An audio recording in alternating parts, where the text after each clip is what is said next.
TOMS didn't start with the idea for a shoe.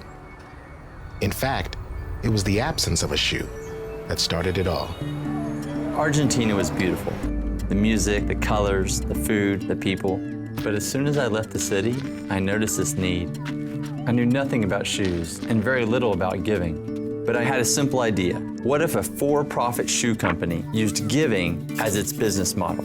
One where for every pair of shoes sold, a new pair would be given to a child in need. One for one. They'd be shoes for a better tomorrow. Tomorrow shoes.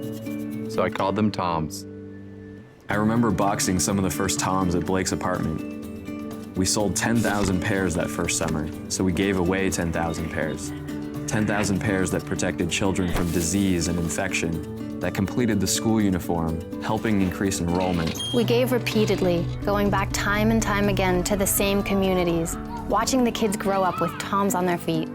10,000 became 1 million, 2 million. A spontaneous response to a simple need had evolved into something much bigger than we had expected. We were learning to give by giving, and we were getting some of it wrong. The criticism made us take a closer look at what we were doing, and this led us to a realization. One for One wasn't a corporate policy, it was a movement. We weren't a shoe company at all. We were a giving company, and this changed everything. I was hired to grow the giving department. Now we have an entire team of people devoted to learning how to give better, to take feedback we had received, and to do more. We designed new giving products, winter boots for colder climates, sneakers for play in our city streets.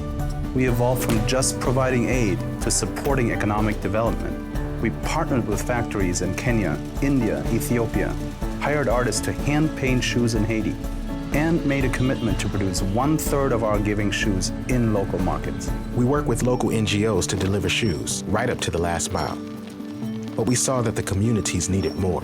They needed wells, prenatal care. There was malnutrition, devastating diseases caused by shoelessness.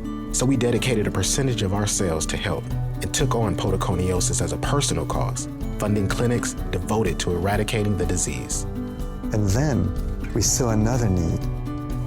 We took our learnings from giving shoes and applied them to sight.